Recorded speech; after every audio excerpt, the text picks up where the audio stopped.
Buenas tardes. En el día de hoy vamos a tocar un tema súper importante como es el apalancamiento financiero y operativo. Para ello cuento con mi grupo Evelyn Zambrano, Naledi Ramos, Bonis Cabrera y Jorge Sea.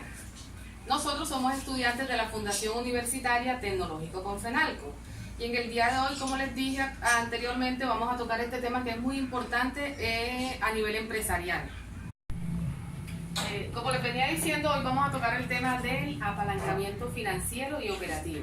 Pero para ello primero debemos definir qué es el apalancamiento en general.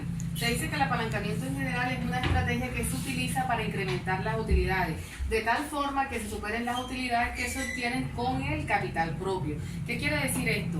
En el mundo financiero de las unidades empresariales, a la estrategia que se utiliza para incrementar estas utilidades, para volverlas altas o incrementarlas, como su nombre lo dice, se obtiene eso se hace con el capital propio. Es como en física. En física se dice que el apalancamiento significa apoyarse en algo para lograr que un pequeño esfuerzo en una dirección se traduzca en un incremento más que proporcional en los resultados. El apalancamiento se presenta en grados diferentes. Mientras más alto sea el grado de apalancamiento, mayor será el riesgo, pero también serán más altos los rendimientos previstos. El término riesgo se define aquí en este contexto, tratamos de decir que el riesgo se define como el grado de incertidumbre relacionado con la capacidad de la entidad para poder cubrir sus pagos y sus obligaciones.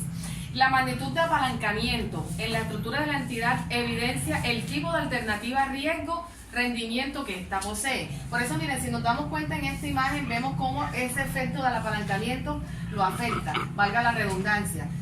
Cuando hablamos del aumento de la deuda o intensivo en la producción interna de la empresa como tal, vamos a encontrar un mayor riesgo y más rentabilidad potencial. Mientras si esa deuda se reduce o el intensivo en su contratación es menos, va a haber un menor riesgo y menos rentabilidad potencial. Las diferentes formas de apalancamiento son todas las herramientas que se poseen para coadyuvar, es decir, ayudar a la mejor eficiencia en la empresa. Todas las empresas producen resultados más que proporcionales al cambio en la variable que se modifica, pero todas aumentan el riesgo de insolvencia, por cuanto elevan el punto de equilibrio. Por eso es necesario analizar, tener en cuenta muchas cosas, incluso a la luz de factores que no son financieros. Existen dos clases de apalancamiento, que son el apalancamiento operativo y el apalancamiento financiero. La mezcla de estos dos apalancamientos nos da un apalancamiento total. El apalancamiento operativo. Vamos a hablar un poco sobre el apalancamiento operativo.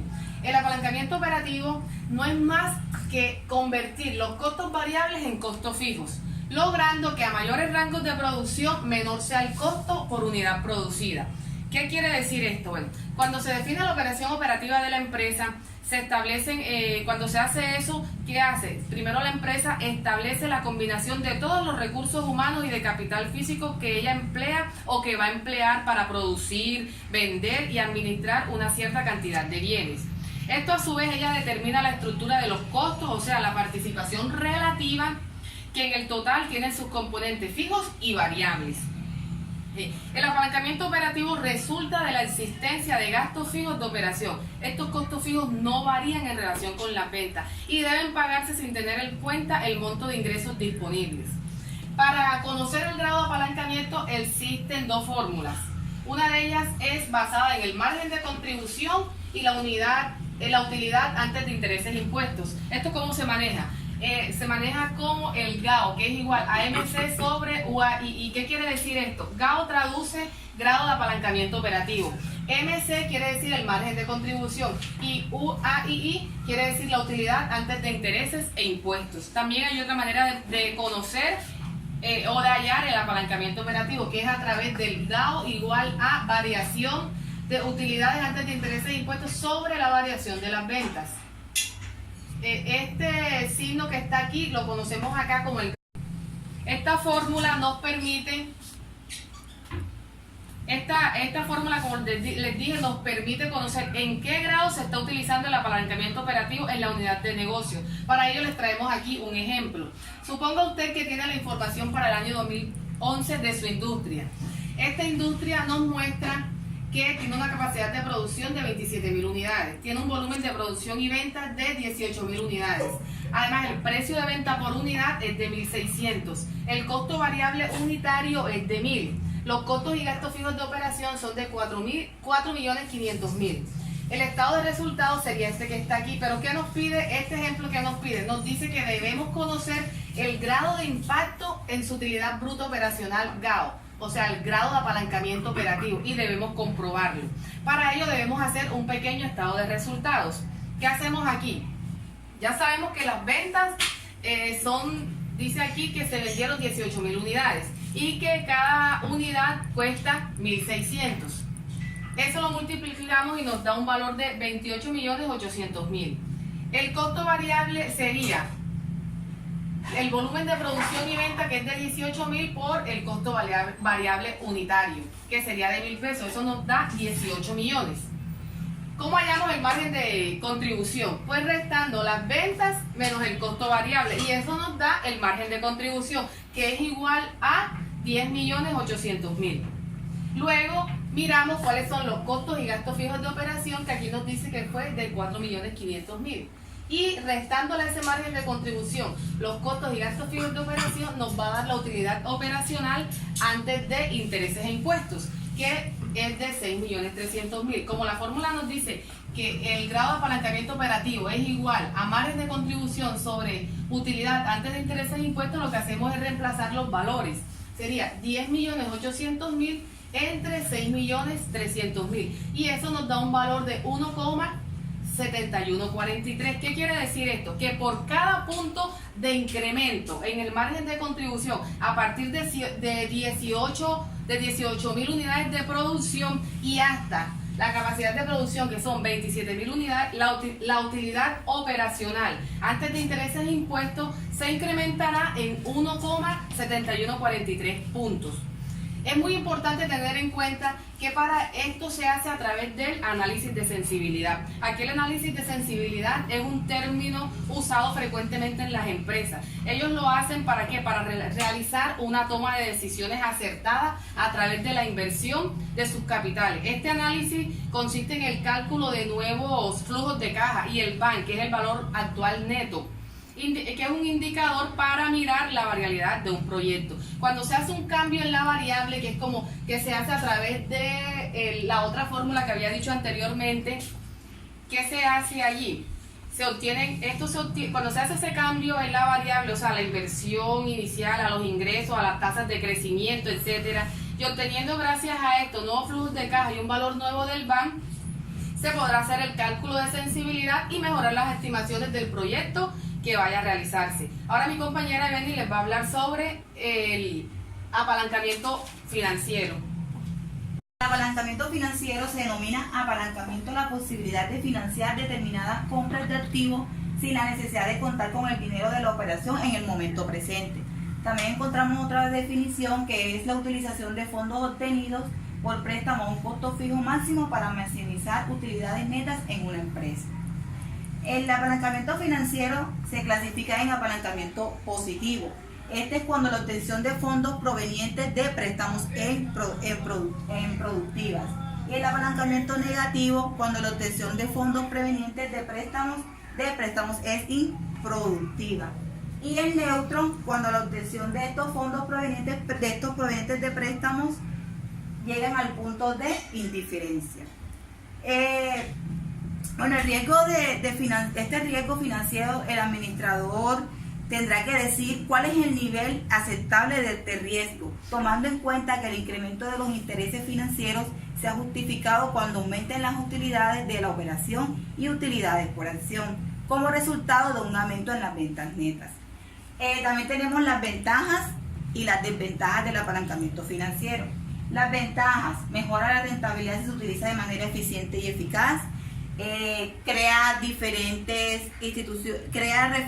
en diferentes instituciones bancarias dependiendo de su récord crediticio. Genera mayores oportunidades de competitividad en el mercado al tener mayor capacidad de compra. Y las desventajas: tenemos la deflación, es decir, la baja de los precios. Es uno de los peores enemigos del apalancamiento financiero. En este caso, haberse endeudado es un negativo muy malo, ya que la deuda no se desvalúa en tanto que los activos y las cuentas de resultados van a la baja. Otra desventaja tenemos si el nivel de endeudamiento es excesivo, posiblemente la empresa no será capaz de financiarse cuando sus utilidades sean bajas y que las tasas de interés sean altas, pudiéndose perderse contratos con proveedores por la debilidad financiera ocasionada por el exceso de deudas. Y otra desventaja que tiene es el riesgo de multiplicar las pérdidas si la rentabilidad de la inversión es menor al costo de la financiación. Provoca un apalancamiento financiero negativo. Se multiplicarán las pérdidas según el nivel de apalancamiento. La fórmula de este apalancamiento financiero tenemos es que donde AF es apalancamiento financiero, que es igual a UAII, que es utilidad antes de intereses e impuestos, sobre utilidad antes de intereses e impuestos menos los intereses financieros. Y tenemos otra fórmula de apalancamiento financiero que es igual al cambio porcentual en utilidad por acción sobre el cambio porcentual en utilidades antes de intereses e impuestos. Hay que tener un tema muy importante, hay que tener en cuenta un tema muy importante que es el análisis del punto de equilibrio en la mezcla de productos. Inicialmente, la mezcla de productos es el total de las líneas que tiene una empresa para ofrecer a sus clientes. Aquí pues tenemos un claro ejemplo que es el de la Coca-Cola, que tiene diferentes líneas como son la Fanta, el Monster, la Sprite, la Coca-Cola, entre otros. En la mezcla de productos existen varias dimensiones. Una de esas es la amplitud, que es el número de líneas que vende la empresa. La longitud, que se refiere al total de artículos en una mezcla del producto. La profundidad, que es la diversidad de tamaños, colores y modelos incluidos en cada una de las líneas. Y la consistencia, que se refiere a qué tan parecidas son sus diversas líneas de producto en cuanto a su uso final. Sus requisitos de producción, canales de distribución, entre otros factores. Bueno, en la línea de productos encontramos que son los diferentes productos que la empresa ofrece, pero que posee unas características. Una de esas características es sacar el mayor provecho a sus productos, tener ganancias adicionales, alejar a los competidores y satisfacer a sus distribuidores y a sus clientes.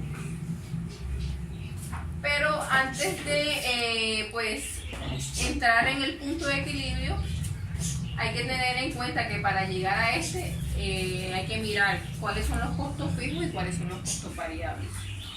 En los costos fijos tenemos la mano de obra, que es de la parte administrativa, tenemos los arriendos y tenemos la póliza de seguro, que eso se cancela todos los meses y que casi nunca varía.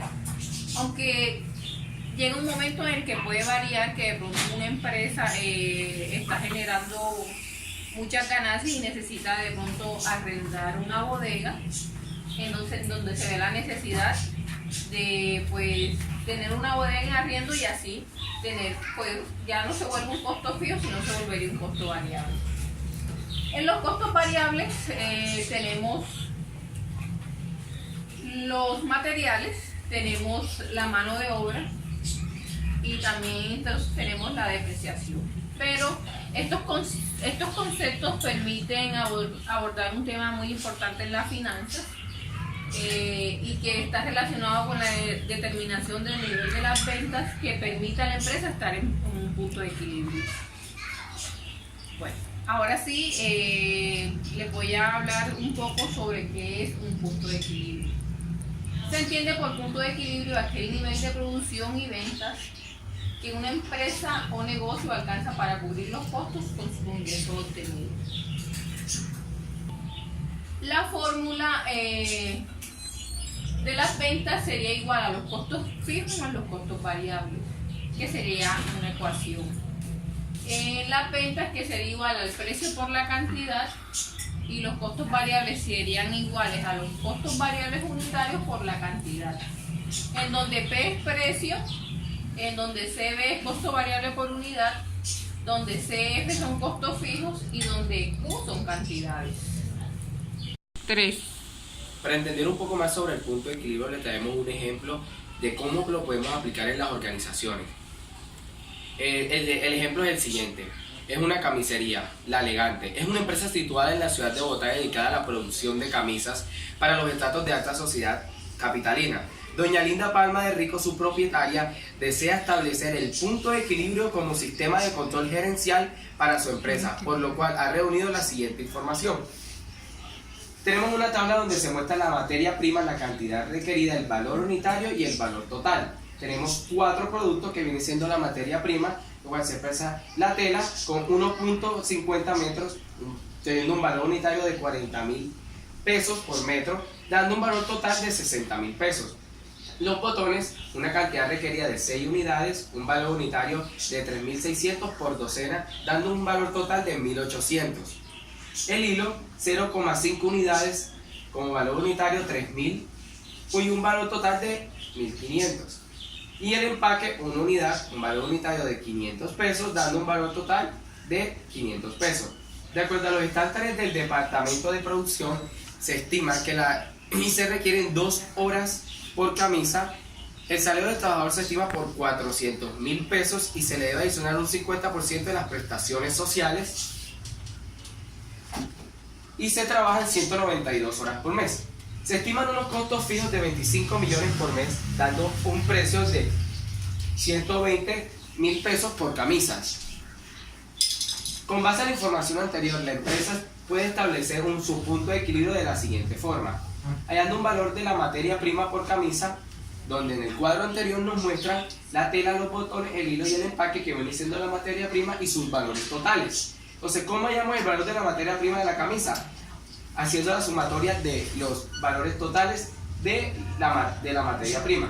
¿Cómo hallamos el valor de la obra directa por camisa? Tenemos que tener en cuenta el salario de 400.000 pesos, el valor de las prestaciones sociales, que son el 50%. ¿Cómo lo hallamos? Teniendo el valor del salario por el 0,50, dándonos un total de 200.000 pesos mensuales. ¿Cómo hallamos el valor total del salario? La suma de los 400.000 pesos del salario más las prestaciones, teniendo en cuenta el número de horas trabajadas, que son 192 por mes.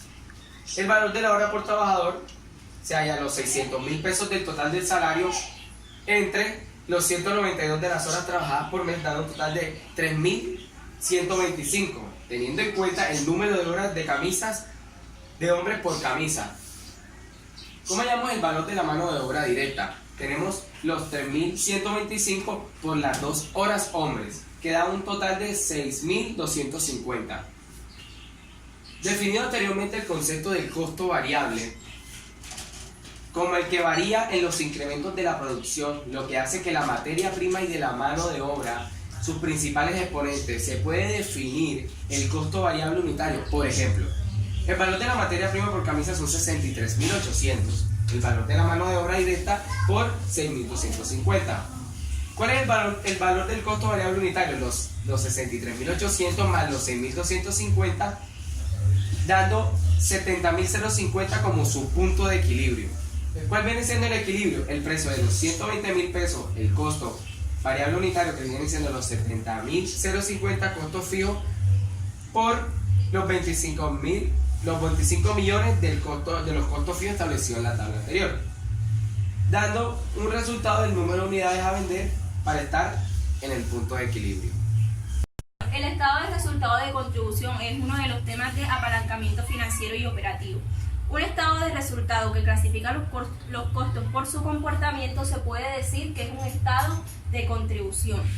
Los estados de contribución relacionan primero los costos variables, seguido de los costos fijos.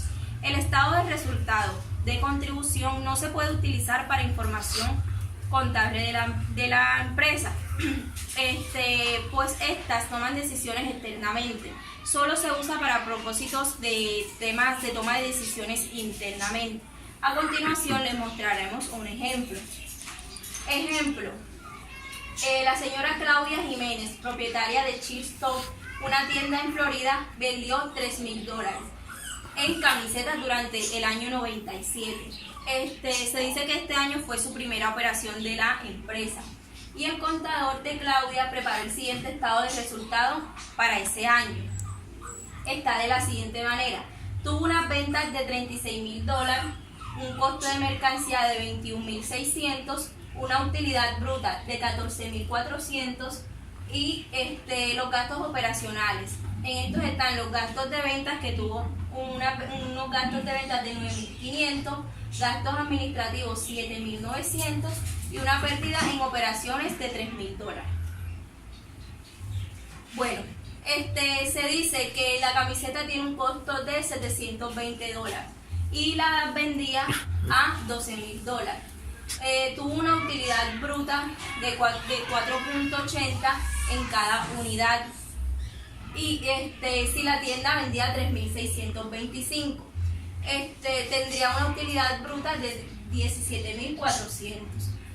Bueno, la empresa durante ese año vendió 3.625 camisetas al finalizar el año. Cada camiseta se vendió en $12.000 y su costo para la compañía era de 720.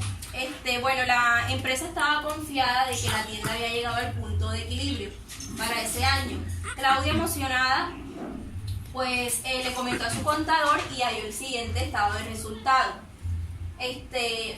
Aquí vemos las ventas, los costos de mercancías vendidas, la utilidad bruta de $17.400, los gastos operacionales, gastos de ventas, los gastos operacionales, gastos de ventas, gastos administrativos y pérdida en operación.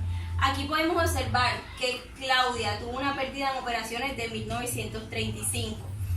Claudia se decepcionó mucho cuando vio esta pérdida para ese año. Entonces volvió a checar, a mirar los cálculos y pues para lograr el punto de equilibrio 98 ella no podía comprender por qué la tienda no le daba la utilidad que ella quería.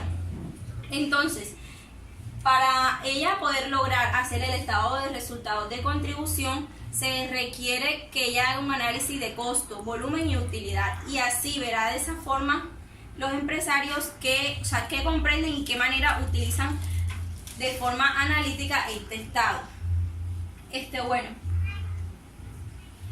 aquí podemos observar, al realizar el estado de resultados de contribución, tuvieron unas ventas de $36.000, costos variables como están los costos de mercancías vendidas, los gastos de venta variables, los gastos administrativos, el total de costo que son $27.000 y el margen de contribución. ¿Qué es el margen de contribución? Podemos decir que el margen de contribución se define como el monto restante después de haber deducido todos los costos variables de los ingresos por concepto de ventas. Esta constituye una pieza importante en la información para los gerentes, en este caso para la señora Claudia, puesto que muestra qué tanto queda de las ventas para la compañía después de restar los costos variables. Esa parte restante es para cubrir los costos fijos y una vez cubiertos estos costos fijos, las utilidades. Entonces, por eso aquí en el estado de resultado de contribución se debe poner el margen de contribución.